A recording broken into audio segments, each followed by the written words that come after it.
Boa noite, meus irmãos. Muito grato a Deus por ter sido chamado para falar sobre esse tema chamados para ser diáconos. E adicionei como título aqui, sendo diácono segundo os propósitos de Deus. O texto que nós vamos basear é Atos 6,3, né? Nada mais, nada menos que Atos 6,3. Atos 6 trata dessa questão dos diáconos. E então nós vamos basear em Atos 6,3. Antes de falarmos a respeito do diácono segundo os propósitos de Deus, é necessário entender o significado de diácono. Então, a primeira coisa que nós temos que entender é o que é ser diácono, né? A palavra diácono vem do grego diáconos, que significa servo ou atendente. Veja só, diácono vem do grego diáconos, que significa servo ou atendente. Quando você vai no balcão ali, comprar alguma coisa ali no balcão, vem um atendente para te atender, né? O termo é encontrado cerca de 30 vezes no Novo Testamento e quer dizer também ministro, ajudante. Vem de outras palavras tais como diaconia, que significa ministério ou diaconato. O diaconato ou ministério diaconal pode ser visto em várias igrejas evangélicas.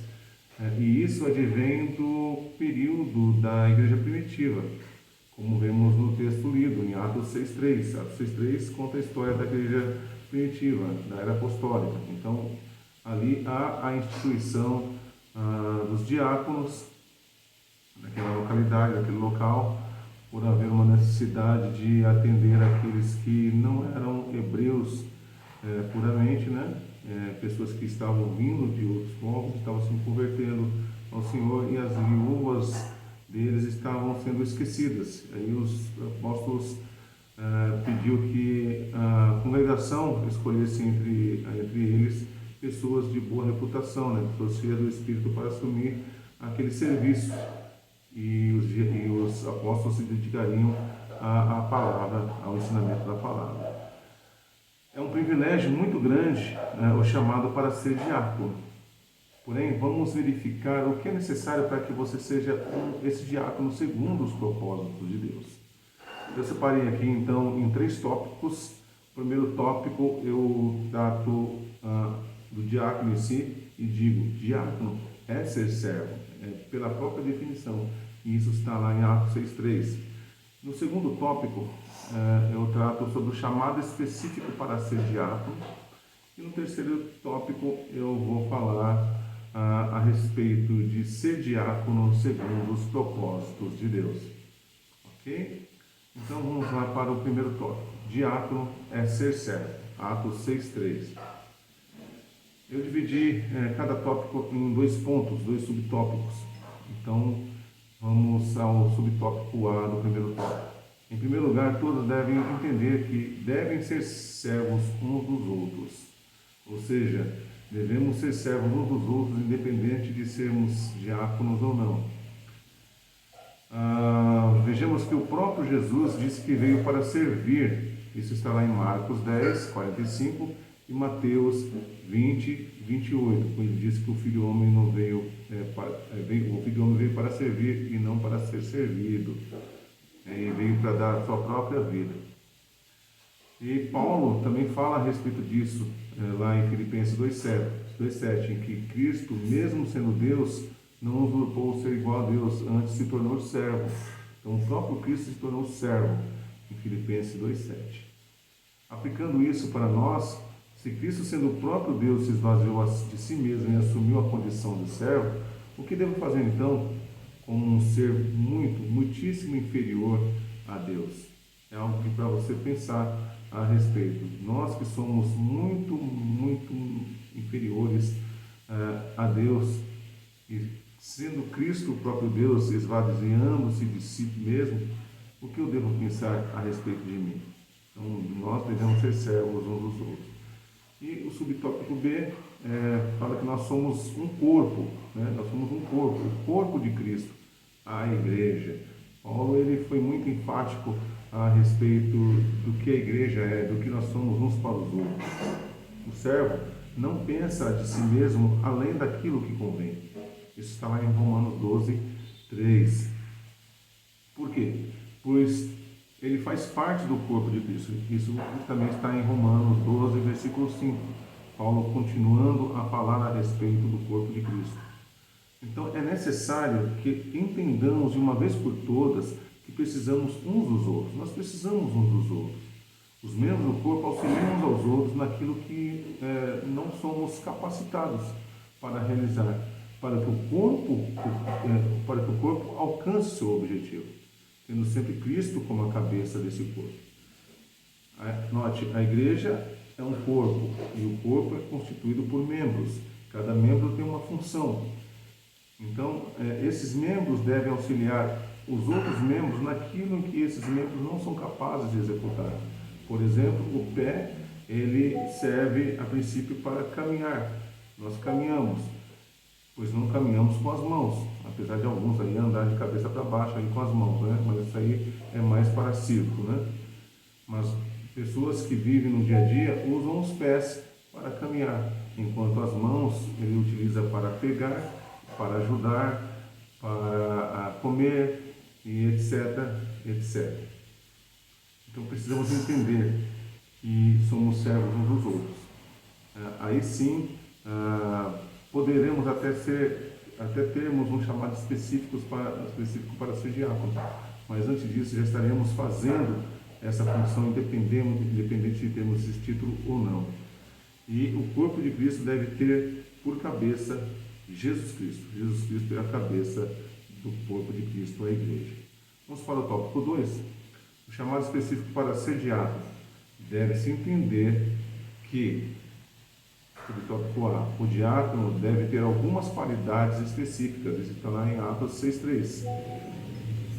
O texto de Atos 6,3 descreve as qualidades primárias de uma pessoa chamada especificamente para a função de diácono. Primeiro, eles dizem que essa pessoa deve ter boa reputação, ou seja, ela deve ser bem vista entre as pessoas. Segundo, essa pessoa deve ser cheia do Espírito Santo. Quer dizer que ela tem que ser íntegra diante de Deus e dirigida pelo Espírito Santo de Deus. E um terceiro ponto que eles mencionam é que essa pessoa deve ser cheia de sabedoria, agir com sabedoria diante de certas questões, diante de certas ocasiões. Aplicando, é necessário que antes que exista qualquer chamado específico para a função de diácono, o servo do Senhor já goze dessas qualidades, independente de qualquer coisa. Então, o servo do Senhor já deve ser de boa reputação, deve ser cheio do Espírito Santo e deve agir com sabedoria, independente de qualquer coisa. E ela deve agir dessa maneira, não almejando algo, mas sendo uma pessoa da qual o Senhor se agrade. É isso que é o mais importante na vida de um servo do Senhor, ser servo uns dos outros e já agir dessas características, ter boa reputação, ser cheio do Espírito, cheio de sabedoria.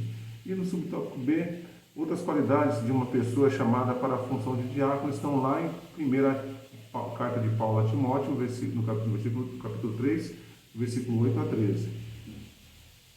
Nesse texto, de 1 Timóteo 3, de 8 a 13, Paulo nos traz as características daquele que será separado para o diaconato. Então, Paulo dá algumas instruções para Timóteo sobre a escolha daqueles que serão diáconos. E no verso 8, Paulo já dá as primeiras características. Essa pessoa deve ser, portanto, respeitável, ou seja, quando a pessoa é respeitável, ela tem direito ao respeito, né? Mas qualquer um que deseja ser respeitado precisa primeiramente respeitar o seu próximo. E aí, dessa maneira, ele se tornará respeitável. Isso está lá em Mateus 7, 12, Jesus Cristo falando a respeito disso. Tudo que vós quereis que os homens vos façam, fazei-o vós primeiramente a eles.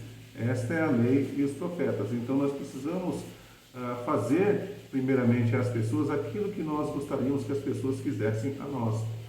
Assim, nós estaremos dentro desse quesito aqui que Paulo menciona a respeito de ser respeitado. Essa pessoa deve ser de uma só palavra. O próprio Jesus Cristo também diz que a nossa palavra deve ser sim, sim, não, não. E o que passasse disso seria de procedência maligna. Isso está lá em Mateus 5,37. Outro ponto, essa pessoa não pode ser inclinada ao vinho ou à bebida forte, né? Bebida com álcool, ao álcool. Paulo nos adverte que na bebida alcoólica, no vinho aqui no caso, há contenda, e que nós devemos sim nos encher do Espírito Santo. Isso também está lá em Efésios 5,18. Outro ponto, essa pessoa não pode ser cobiçosa.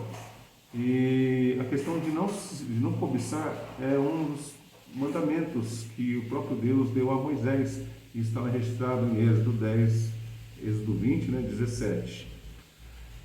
A lista continua no versículo 9. No versículo 9 desta carta, Paulo fala que o servo do Senhor deve ter a consciência limpa. Quando nós estamos dentro dos preceitos do Senhor, dentro da palavra de Deus, sendo dirigidos pelo Espírito Santo, nós não cometemos as coisas erradas. E quando nós não cometemos as coisas erradas, nós temos, por consequência, a nossa consciência limpa. Versículo 10.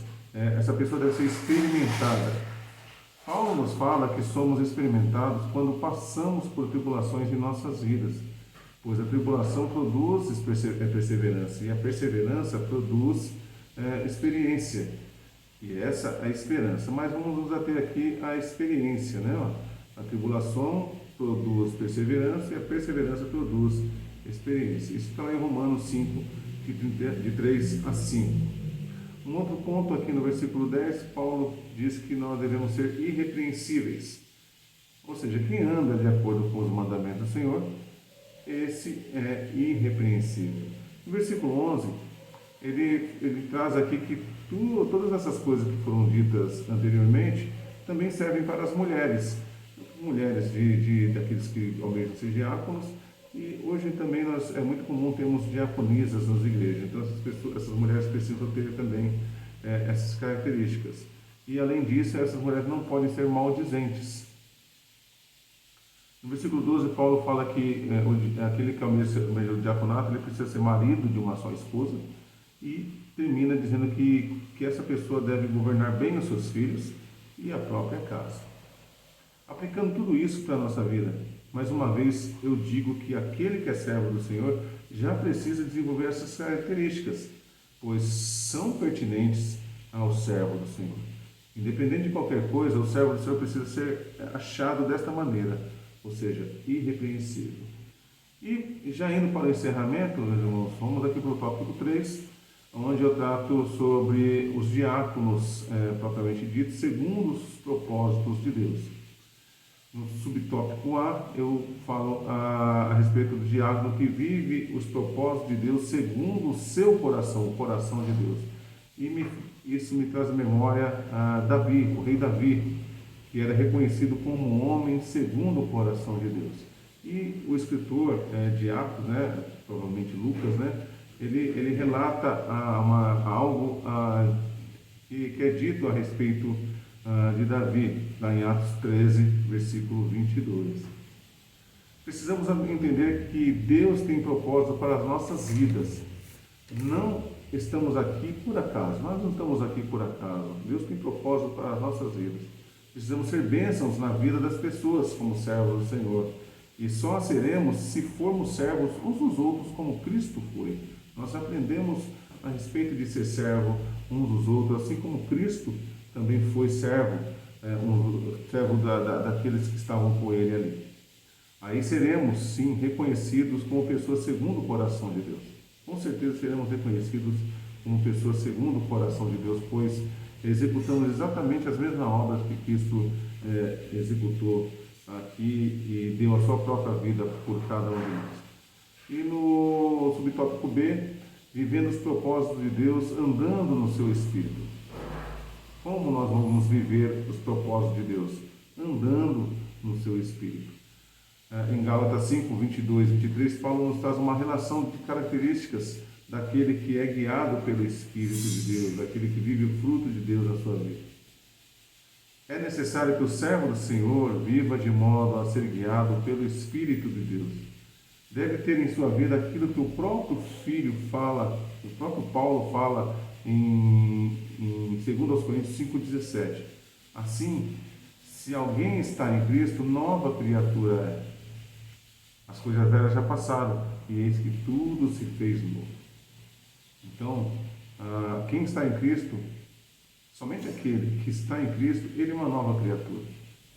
E as coisas velhas passaram, agora eu vou avançando para as coisas que são novas na minha vida.